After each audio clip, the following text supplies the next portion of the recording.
Hari ini saya mau sharing firman Tuhan yang kita tahu bahwa kita udah berapa minggu yang lalu bahas tentang to call, bagaimana Tuhan memanggil kita menjadi imamat yang rajani, bagaimana Tuhan memanggil kita dari kegelapan untuk jadi terang, saudara. Lalu kita belajar to build, kita belajar tentang Yesus itu batu penjuru, ya. Semua Alkitab mendasarkan Yesus sebagai pondasi. Nggak ada satupun yang kita bisa membangun kalau nggak di atas Kristus. Waktu ada badai, ada hujan, ada angin, air, hanyut, saudara. Kita butuh membangun di atas batu penjuru. Akhirnya kita melewati khotbah yang 2 minggu yang lalu itu, saudara, ya. Akhirnya kita hari ini sampai kepada yang ketiga. God remind me to send, untuk bukan coba sekedar dipanggil, bukan cuma saudara sekedar dibangun, tapi Tuhan mau utus saudara, ya. Tuhan mau utus saudara, Tuhan mau pakai saudara. Nah, yang pertama, saudara, hari ini saya mau sharing tentang dunia kerja, marketplace. Karena gini, banyak anak Tuhan itu kayak membagi, ada di dikotomi gitu. Kalau di gereja ya lain dong pelayanan, ya ngomongnya juga lain gitu ya, rohani. Tapi kalau udah di dunia kerja, kayaknya kita jadi pribadi yang bisa berbeda. Nggak semua tapi bisa berbeda gitu. Padahal mungkin sebenarnya Tuhan mau pakai gereja sebagai tempat untuk kita di-equip, dilatih, di-training supaya waktu kita masuk ke dunia kerja, which is kita Senin sampai Jumat, ada yang Senin sampai Sabtu di dunia kerja, kita jadi saksi di situ. Kita jadi berkat di situ. Ya, saudara ngomong, waduh, maaf Pak, saya kalau ngomong soal Tuhan agak gimana, keluh lidah saya. Kayak nggak mampu berkata-kata gitu. Ya kalau emang nggak bisa ngomong ya nggak apa-apa. Lewat perbuatan aja dulu. Lewat hidup kita aja dulu. Supaya waktu orang melihat, orang diberkati. Orang bisa bilang gini, sungguh Allah ada di antara kamu. Sungguh Allah ada di dalam hidup kamu. Amin, saudara. Karena sebenarnya sejak semula Tuhan nggak pernah memisahkan antara dunia sekuler, dunia rohani, dunia kerja, dunia gereja. Nggak ada, saudara. Sejak semula nggak ada. Kitalah yang suka bikin batasan, pemisahan. Amin. Nah, saya mau ajak kita lihat dari 3 hal yang Tuhan katakan kepada manusia. Ada 2 hal yang saya mau bahas hari ini. Yang pertama, saudara tahu waktu Tuhan menaruh manusia di Taman Eden, Tuhan kasih tugas sama manusia, ya. Tuhan kasih tugas. Tuhan kasih manusia itu kerjaan, saudara. Yang pertama apa, saudara? Tuhan taruh Adam untuk mengusahakan dan memelihara. Ayatnya yang mana? Kejadian 2 ayat 15 sampai ayat yang 17. Kita mau baca bergantian. Saya yang pertama, saudara yang kedua, saya yang ke-15, saudara ke-16, ke-17, kita sama-sama. Kejadian 2 ayat 15. Demikian firman Tuhan. Tuhan Allah mengambil manusia itu dan menempatkannya dalam Taman Eden untuk mengusahakan dan memelihara taman itu. 16.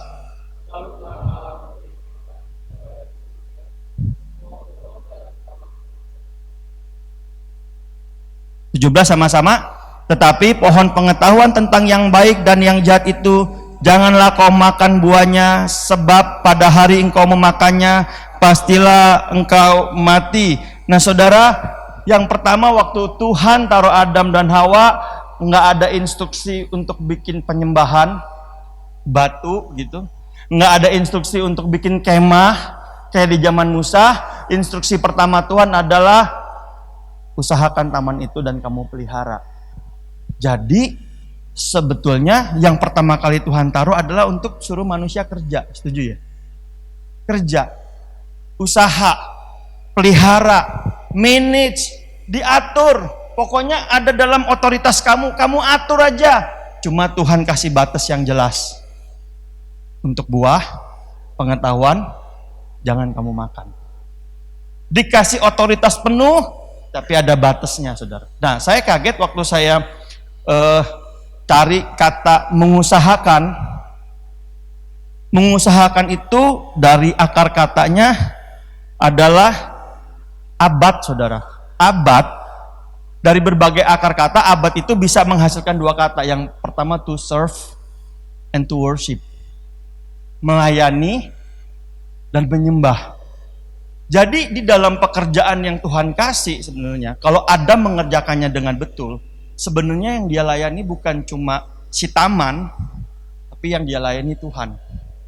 Kalau dia lakukan pekerjaan dia dengan benar, saudaraku, bertanggung jawab, sebetulnya di dalam pekerjaan itu dia sedang menyembah Tuhan, dia sedang mengagungkan Tuhan.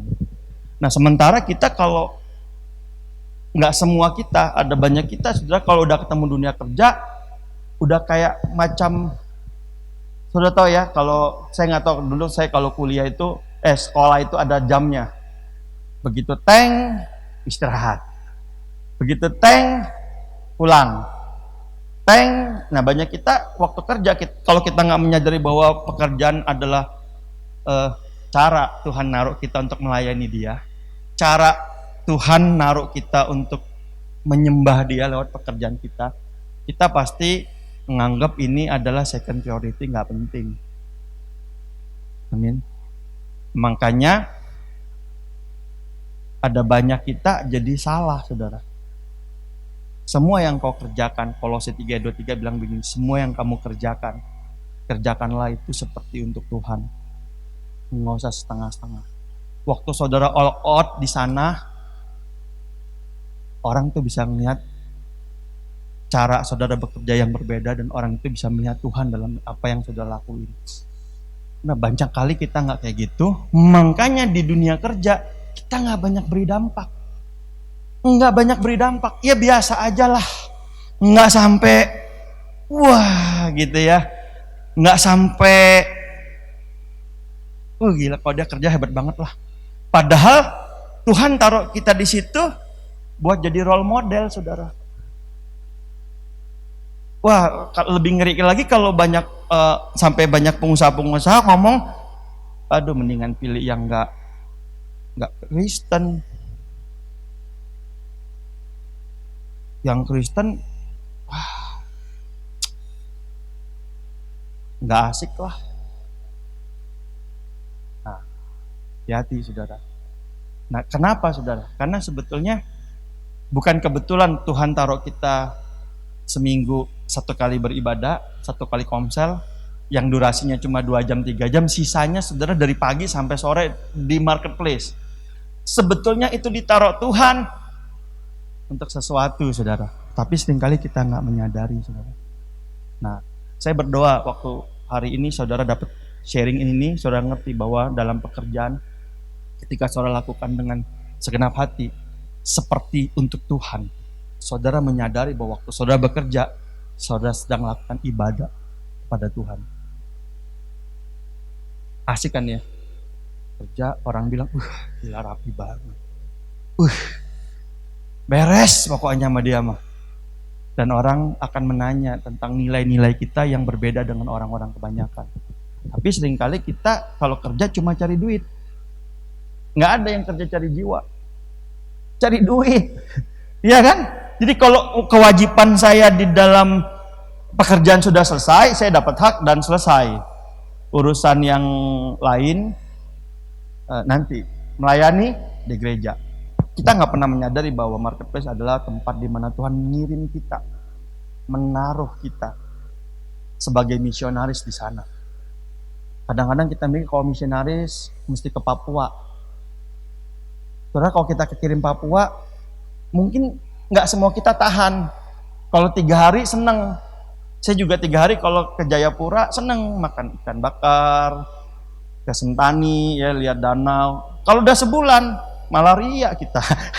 Ya kena malaria dan malarindu, pengen cepet pulang pokoknya ya, udah nggak tahan, udah kelamaan. Jadi bicara soal misionaris, melakukan misi, yuk lihat wilayah yang Tuhan kasih, wilayah kerja kita. Amin. Tapi nggak cuma mengusahakan, Tuhan suruh kita memelihara. Memelihara, akar katanya menjaga, dan melindungi. Berapa banyak saudara yang ditaruh di perusahaan di mana saudara bekerja, saudara tahu bahwa Tuhan titipin itu perusahaan sama saudara supaya saudara jaga. Ya at least nggak lebih buruk daripada yang sebelumnya, lebih baik. Untuk saudara melindungi, at least saudara jadi orang yang pertama berdiri untuk kemajuan perusahaan di mana saudara ditaruh. Kenapa? Karena ini perintah Tuhan pertama kali buat Adam dan Hawa. Tapi kita suka abain. Kita anggap, oh itu mah kerja, beda. Pelayanan. Padahal dua hal ini connect. Amin. Saudara setuju ya, saudara menjadikan Yesus sebagai Tuhan dan Tuhan itu 24 jam buat hidup kita. Jadi sebenarnya di part yang pertama ini saya cuma sharing dulu tentang pekerjaan. Karena mungkin buat kita yang kerja itu menyita waktu paling banyak 8 jam minimal. Ya, saya ganti topik. Ayo ganti slide. Handphone udah jatuh. Oke. Haleluya. Nah, tugas manusia yang kedua. Ya, Tuhan bilang gini, tugas manusia yang kedua katanya memberi nama. Kejadian 2 ayat yang ke-19. Mari kita lihat firman Tuhan, Kejadian 2 ayat 19. Lalu Tuhan Allah membentuk dari tanah segala binatang dan segala burung di udara, dibawanyalah semua itu kepada manusia untuk melihat bagaimana ia menamainya. Saya mau tanya saudara, kira-kira Tuhan kalau kasih nama sendiri langsung bisa nggak? Bisa. Namanya kira-kira bisa lebih bagus nggak? Bisa, karena dia Tuhan, pasti yang terbaik. Tapi enggak itu yang dia lakukan Tuhan. Dibawanyalah semua kepada manusia untuk lihat bagaimana ia menamainya. Dan seperti nama yang diberikan manusia itu kepada tiap-tiap makhluk yang hidup, demikianlah nanti nama makhluk itu. Dalam terjemahan lain bunyinya gini, dan sebagaimana manusia itu menamainya, memberikan nama tiap-tiap makhluk yang hidup, demikianlah nanti hidupnya makhluk itu. Jadi waktu manusia kasih nama, bukan cuma nama, manusia memberi purpose. Si Adam memberi purpose. Bukan cuma memberi purpose, manusia memberi makna dalam setiap binatang yang dia beri nama. Saudara percaya waktu orang tua kasih kita nama ada tujuannya, ada doanya. Saya masih ingat, saya tuh dulu suka nggak terima nama saya Taufik. Satu pasaran, dua kayak bukan nama, bukan kayak nama ya orang mah Yohanes, ya kan, Matius, Daniel, Gideon gitu kan. Kristen banget. Taufik. Kalau ketemu disangkain, wah ini pasti yang ininya ini gitu. Padahal kalau sudah ketemu gimana? Kalau nggak bintang film Hong Kong, Jepang, Korea ya kan? Nah, tapi waktu saya tanya sama teman-teman yang ngerti Taufik itu katanya Taufik wal Hidayah. Waduh. Taufik itu katanya revelation, pewahyuan. Terus saya tanya nama Cina saya siapa? Liu Tianjin. Tian itu langit. Lu jangan ketawa dong ya. Tian itu langit kata. Chin itu dunia cendekiawan, orang pinter. Jadi kok kayaknya namanya agak nyambung gitu, kayak agak nyambung. Mungkin kakek saya waktu saya lahir gendong saya melihat bahwa saya akan menjadi pribadi yang memberikan pewahyuan dan hikmat kepada orang banyak. Kakek saya memberi makna dan tujuan ke dalam hidup saya, walaupun itu terjadinya 47 tahun yang lalu. Semua kita dikasih nama, ada tujuan, ada makna. Demikian juga Adam. Waktu dia kasih nama binatang gak asal. Ada hikmat, ada tujuan, ada makna. Nah waktu saya renungin ini, saudara tahukah saudara waktu saudara ada di dunia kerja, Tuhan memberi saudara sebetulnya otoritas dan kesempatan untuk memberi makna di dunia kerja. Waktu saudara hadir, harusnya ada impact dan pasti memberi impact. Either itu negatif, either itu positif. Nah, saya nggak tahu waktu saya ngomong gini apa yang kebayang di kepala saudara. Waktu saudara membayangkan saudara ada di dunia kerja, mana yang lebih banyak saudara beri? Negatif. Waktu orang bos saudara atau orang rekan saudara mau mempercayakan sesuatu kepada saudara, dia mikirnya, aduh, gua kasih dia kerja ini beres gak ya? Takutnya malah berantakan. Atau si temen rekan kerja atau atasan saudara waktu ngasih, gua percayalah, dia pasti selesaiin dengan bagus. Aku yakin lah. Atau malah kalau ada orang-orang punya problem di kantor, cari saudara untuk cerita dan minta didoain, minta dinasihatin, atau malah menghindar. Lu jangan cerita sama dia lah, bahaya. Wah, janganlah. Kira-kira yang mana, saudara? Tapi saya mau kasih tahu bahwa sejak semula Tuhan taruh Adam untuk memberi nama, memberi makna. Tuhan taruh saudara untuk memberi makna. Makanya Yesus bilang gini, kamu adalah garam. Bukan gini loh, jadilah garam. Yesus bilang kamu adalah garam. Yesus bilang kamu adalah terang. Terang dan garam jadi identitas. Udah menjadi jati diri, being. Bukan disuruh tuduh. Bukan, sadarilah saudara terang dan garam. Kemanapun saudara pergi, orang melihat cahaya itu, kemana saudara pergi, orang ngerasain asingnya saudara. Amin. Tapi banyak kita, saudaraku, sedihnya kalau di dunia gereja kita, sakti mandraguna, canggih, kita bisa ngomong apa aja tentang firman Tuhan. Tapi kalau kita di dunia kerja, sulit mau ngomong. Takut dibilang fanatik, takut dibilang omongan kita nggak sesuai dengan perbuatan kita. Karena kalau di dunia kerja lebih kelihatan. Nah, saya hari ini pengen ngajak kita untuk berpikir bahwa saudara tahu nggak, saudara diutus sama Tuhan untuk jadi terang dan garam, untuk jadi sesuatu. Yuk, daripada kita mission trip 3 hari pulang, padahal saudara dibikin sama Tuhan seminggu 5 hari ada di dunia kerja, sebulan 5 kali 4 20 hari. Kalau kita mission trip 3 hari itu cuma cicip-cicip, bener nggak? Bener nggak? Setuju ya? Cicip-cicip doang. Kayak saya misalnya mission trip 3 hari waktu itu ke Sumedang, tinggal di pedesaan, disuruh kunjungan. Ada yang sakit kita doain. Nanya, kabarnya gimana? Ya tapi cuma 3 hari doang. Udah selesai, saya kembali ke kehidupan semula. Ya kan, yang waktu mission trip kita mah doanya kenceng banget, Tuhan. Begitu udah pulang, lain lagi doanya. Udah selesai tugasnya. Bener ya? Padahal Tuhan taruh kita 5 hari loh.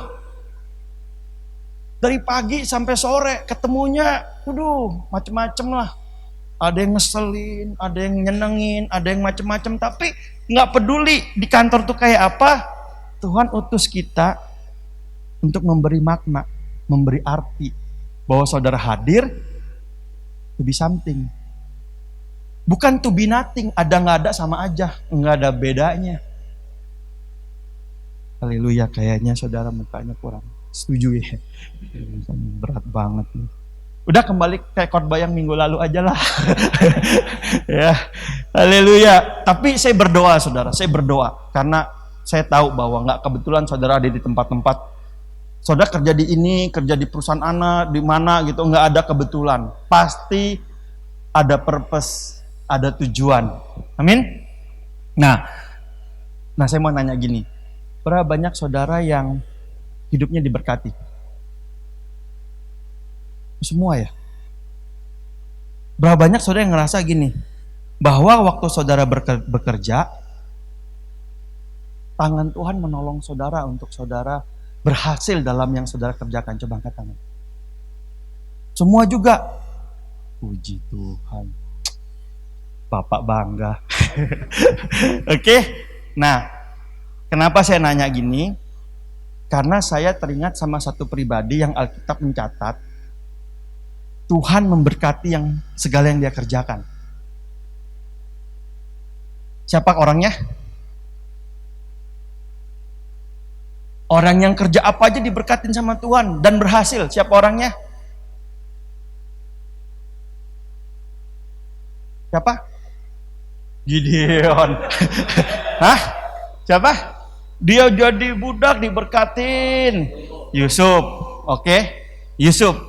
Nah, waktu saya siapin tentang marketplace ini, Tuhan ingetin saya tentang Yusuf. Tuhan ingetin saya kalau kita pulang, saudara angkat tanganmu, terima berkat Tuhan. Diberkatilah engkau pada waktu masuk keluar, diberkatilah segala yang kamu kerjakan. Nah, saya mau kasih 3 hal yang saudara harus hati-hati banget. Kalau saudara betul merasa diberkati, kalau saudara betul merasa apa yang saudara kerjakan hari ini dibuat Tuhan berhasil. 3 hal ini saudara harus hati-hati. Yang pertama, saudara, ya, belajar dari sikap hati Yusuf. Yang pertama, saudara harus menarik batas yang jelas apa yang boleh dan apa yang tidak. Ini bisa terjadi hanya kalau saudara dikasih otoritas banyak. Setuju nggak? Kalau masih jadi yang di bawah mah pengaruhnya nggak gede. Tapi kalau udah jadi dipercayain banyak hal lah, ini harus hati-hati. Kenapa tadi saya tulis Kejadian 2, 15-17? Karena ayat 17 Tuhan bilang, semua pohon, semua buah, bukan pohon, Adam kalau makan pohon keselak pasti. Semua buah di taman ini boleh kamu makan. Tuhan tarik garis. Pengetahuan yang baik dan buruk, jangan. Yusuf, mari kita lihat garisnya, saudara. Bagaimana Yusuf narik garis. Kejadian 39 ayat 9-10. Saya bacain ya. Bahkan di rumah ini tidak ada yang lebih besar kuasanya daripadaku. Yusuf, seorang budak ngomong begini, saudara. Nggak ada di rumah ini yang lebih besar kuasanya daripadaku. Dan tiada yang diserahkannya. Maksudnya bosnya Potifar kepadaku selain daripada engkau. Sebab engkau istrinya. Bagaimana mungkin aku melakukan kejahatan yang besar ini dan berbuat dosa terhadap Allah? Walau dari hari ke hari perempuan itu membujuk Yusuf. Siapa perempuan ini? Tante Potifar. Yusuf tidak mendengarkan bujukannya itu untuk tidur di sisinya dan bersetubuh dengan dia. Dahsyat ya Yusuf. Bangun pagi, Yusuf baru mau ngerjain rumah. Ucup. Lai. Ya kan? Aduh, Yusuf bilang, maaf tante, nggak bisa, tanggung, tamannya belum rapi. Udah selesai bersihin taman. Tante Potifar bilang, tolong bersihin kolamnya kotor. Dia mau bersihin, Tante Potifar lagi pakai bikini berenang, saudara. Ucup, sini bantuin tante. Ya, wah pokoknya setiap hari Ucup digodain sampai puncak-puncaknya Yusuf satu kali lagi, saya nggak tahu lagi ngapain, Tante Potifar udah nggak tahan, saudara. Yusuf disamber sama dia. Mungkin Tante Potifar ngeliat Yusuf kayak dagingnya, daging wagyu, ya kan, renyah lembut. Mau disamperin, Yusuf bilang, saya coba bayangin tuh adegannya, jangan tante, jangan, gitu kan.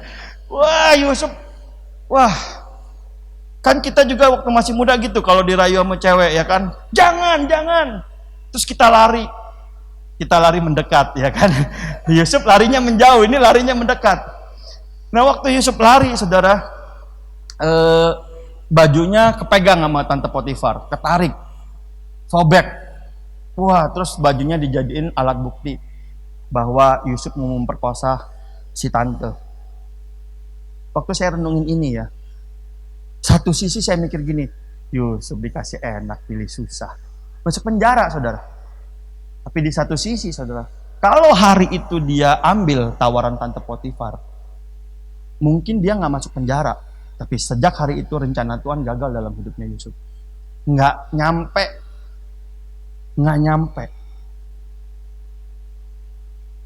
Waktu saya renungin ini, Tuhan ingetin saya gini, buat saudara. Bicara marketplace mungkin godanya bukan Tante Ucup. Mungkin tante-tante yang lain, ya kan? Mungkin juga bukan tante-tante. Mungkin yang lain, entah itu wanita, entah itu pria, entah itu Oh, apalah yang kelihatannya abu-abu atau apa gitu ya. Tapi saya mau kasih tahu, kalau saudara dipercayain Tuhan, diberkati Tuhan, kan saudara tadi ngomong angkat tangan diberkati Tuhan. Saudara, apakah saudara merasa pekerjaan saudara disertai? Disertai, angkat tangan. Saya mau kasih tahu, hari ini bikin tarik garis yang jelas, supaya saudara nggak buat kesalahan dan no return, poin no return. Saudara nggak bisa berbalik lagi karena udah buat salah. Dan hidup saudara berubah menjadi hancur drastis karena kesalahan yang saudara buat. Ada amin saudara?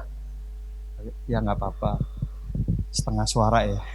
Buat tarik garis yang jelas. Nah, Yusuf bikin tarik garis yang jelas. Yes, dia masuk penjara berapa tahun. Tapi ingat, masuk penjara jauh lebih baik daripada kehilangan penyertaan Tuhan. Saudara, kalau nggak tarik garis yang jelas, mungkin pertama-tama saudara bisa menikmati surga dunia. Wih, lumayan dapat tante.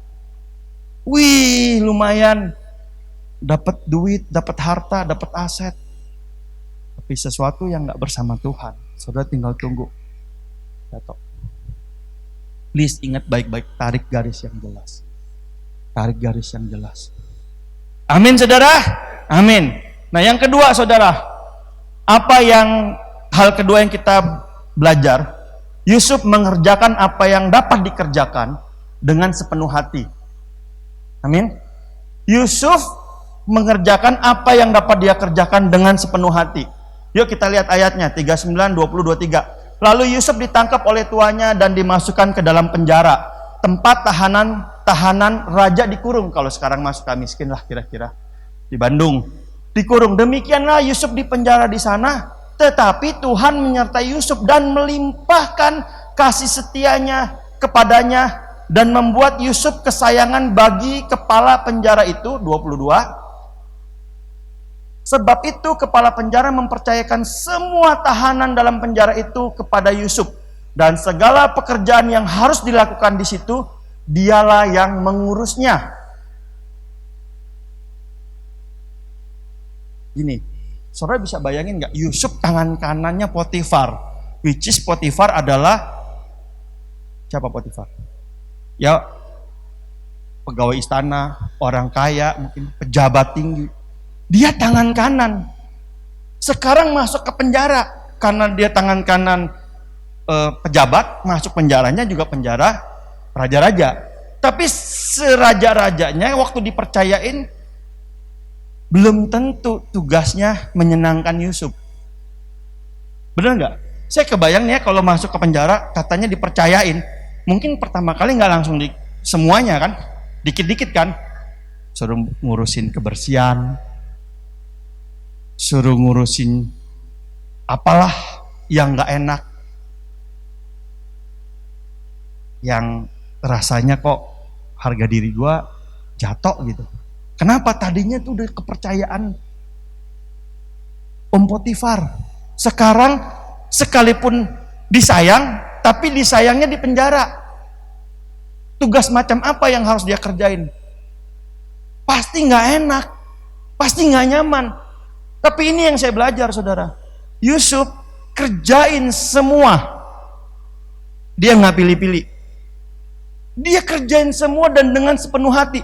Waktu dia sepenuh hati, penyertaan Tuhan nyata. Tapi kalau dia nggak kerjain, ditawarin nih, udah sekarang kamu saya kasih kerjaan, kasih makanan, bagiin ke tiap sel nomor ini sampai nomor ini. Dia ngasihnya nggak, gile gue udah begini, udah ngurusin asetnya Om Potifar, sekarang cuma ngasih makanan. Nggak bener nih, terus dia ngasihnya nggak bener. Ada yang komplain, ada yang segala macam. Apakah dia bisa sampai ke level yang lebih? Enggak. Dia mengerti penyertaan Tuhan, makanya semua yang ada di depan mata dia, yang bisa dia kerjain, dikerjain dengan segenap hati. Perfect, nggak ada cacat. Makanya ada ayat 23, dan kepala penjara tidak mencampuri segala yang dipercayakannya kepada Yusuf. Kenapa? Karena Tuhan menyertai dia dan apa yang dikerjakan olehnya dibuat Tuhan berhasil. Makanya si kepala penjara bisa lihat bedanya Yusuf sama orang lain. Bedanya Yusuf sama anak buah kepala sipir penjara. Meskipun ini bukan tugasnya Yusuf, Yusuf bisa bikin lebih baik. Makanya dia dipercaya. Karena dia dipercaya, dia punya peluang-peluang yang lain. Temu sama juru minum, juru makan, nafsirin mimpi. Kenapa bisa nafsirin mimpi? Karena dia bisa dipercaya. Makanya juru makan sama juru minum curhatnya sama dia. Bener gak? Itu sebabnya waktu saya dapat ini, Tuhan kayak bilang gini, hidup itu sederhana. Kalau kamu yakin penyertaanku, kalau kamu yakin aku memberkati kamu, kerjakan di depanmu yang bisa kamu kerjakan dengan segenap hati. Nggak komplain. Waktu saudara dengan segenap hati, saudara akan lihat mulai ada buah-buahnya. Orang mulai percaya sama saudara. Orang mulai melihat saudara beda. Orang mulai lihat saudara orang yang bertanggung jawab. Orang mulai lihat saudara bukan orang yang suka beri alasan. Saudara beri solusi. Orang akan coba bangun hubungan sama saudara untuk mempercayakan sesuatu lebih lagi, lebih lagi. Kenapa? Saudara beda. Saudara terang. Saudara garam. Amin saudara. Ya, sungguh berdoa supaya saudara nangkep sentuhan ini.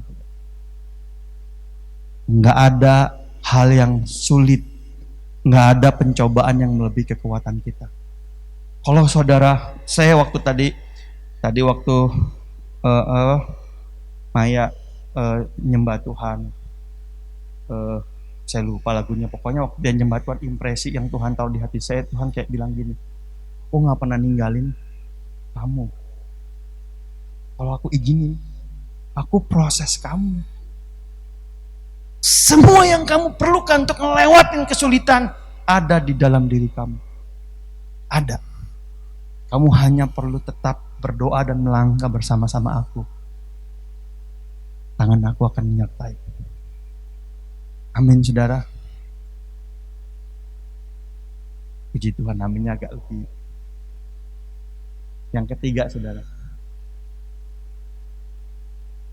Yusuf waktu disertai Tuhan, diberkati Tuhan, dia menyadari satu hal. Segala sesuatu dari Tuhan, oleh Tuhan, untuk Tuhan. Ini sebelum buka ayatnya, bayangin ya, Yusuf waktu terjemahin mimpi juru makan dan juru minum, nanti saudara baca, dia bilang, nanti ingat aku ya. Ingat lewat beberapa tahun gak diingat. Itu kayak Yusuf, aduh lu kan lu kan deket sama raja, kasih minta tolong kek, atur supaya dapat grasi, amnesti atau apalah gitu kan, aku di sini nggak bersalah gitu, aku tuh dituduh, aku tuh berondong yang jaga hati, nggak kayak gitu. Saudara tahu Kejadian 41 ayat 15 dan 16, waktu pertama kali Yusuf ketemu raja setelah menunggu sekian tahun, saudara, Firaun bilang begini sama Yusuf, aku telah bermimpi dan seorang pun tidak ada yang dapat mengartikannya, tetapi telah kudengar tentang engkau, hanya dengan mendengar mimpi saja engkau dapat mengartikannya. Kalau saya jadi Yusuf, saya bilang, yes, I am the one. Pak Firaun udah gak salah Pak, memang saya begitu talentanya Pak. Saya kalau terjemahin mimpi Bapak belum ngomong, saya bisa ngerti. Tapi Yusuf enggak. Yusuf nggak ada promosi diri. Yusuf malah ngomong begini saudara, bukan sekali-kali aku, melainkan siapa? Allah. Enggak, yang kemarin itu karena Tuhan, bukan karena aku. Seringkali kita kalau udah nyampe ke satu posisi, kita punya karunia, kita punya potensi, kita punya talenta, kita anggap itu kita. Lupa kita kalau itu Tuhan. Yusuf enggak, itu Tuhan. Tuhan yang akan memberitahu. Tuhan yang akan memberitakan kesejahteraan. Dahsyat ya. Oh, ya jelaslah Yusuf kayak gitu karena dia ketemu raja, nggak berani sombong. Ya kan? Coba kalau ketemu yang bukan raja, yang dibawa dia. Ya kita lihat ayatnya. Kejadian 45 ayat 5. Mari kita baca sama-sama. 1, 2, 3. Tetapi sekarang janganlah bersusah hati dan janganlah menyesali diri karena kamu menjual aku ke sini, sebab untuk memelihara kehidupanlah Allah menyuruh aku mendahului kamu. Tadi ketemu Firaun, sekarang ketemu kakak-kakaknya yang jual dia. Saya kebayang Yusuf waktu ngeliat kakaknya. Ini nih yang waktu nyemplungin saya ke sumur, waktu saya nangis, waktu saya masih kecil bilang, kakak jangan, tolong kak, aku takut kak, sumurnya gelap. Kan ada lagunya kan, dalam sumur gelap Yusuf berdoa, kak tolong aku kak. Kakaknya pada cuek, malah tadinya mau dibunuh, akhirnya dijual jadi budak, sampai dia harus jadi budak bertahun-tahun, terus dia harus masuk penjara. Sekarang ketemu orangnya, ini orangnya nih. Ini yang bikin gue menderita, ini yang bikin gue susah, ini yang bikin gue hidupnya gak jelas nih kemarin-kemarin nih. Nah sekarang gue udah jadi orang kepercayaan Perdana Menteri. Balas dendam. Gue ulek sampai halus. Gak ada obat. Habis loh kali ini. Yusuf enggak loh. Yusuf bilang gini saudara. Sebab untuk memelihara kehidupanlah Allah menyuruh aku mendahului kamu. Kayak Yusuf ngomong gini, emang kamu merancangkan yang gak bagus. Tapi Roma 8:28, Allah mendatangkan kebaikan buat orang yang mengasihi. Makanya Yusuf gampang banget mengampuni orang yang melukain dia, nyakitin dia, ngejual dia, jadiin dia budak, dari anak kesayangan jadi budak. Dia gampang mengampuni karena dia tahu di balik itu semua ada Roma 8:28. Memang dia kakak-kakaknya jahat, tapi lewat kejahatannya Tuhan pakai buat proses dia dari seorang anak kesayangan menjadi pejabat Perdana Menteri kesayangan Firaun, orang paling berkuasa. Kalau saudara nggak punya cara berpikir gini, selamanya saudara akan menjadi orang yang korban, playing victim gitu. Gua kayak gini karena dulu papa begitu, gue gini karena dulu mama begitu, gue gini karena temen gue waktu SMA begitu, gue begini karena dulu ada saudara gue yang begini. Tanpa kita menyadari, semua yang Tuhan izinin terjadi justru bikin kita harusnya lebih dewasa. Semua perbuatan yang gak enak dan tidak menyenangkan buat kita lebih kenal Tuhan hari ini, buat kita lebih bisa berdiri kuat di atas kaki kita oleh pertolongan Tuhan, buat kita mampu melewati proses hidup sampai umur segini. Ada kemurahan Tuhan. Amin saudara. Dan pengalaman-pengalaman yang gak enak itu yang menjadi modal, menjadi dasar buat kita makin mengasihi Tuhan. Kalau enggak kita gak pernah tahu. Terima kasih Tuhan.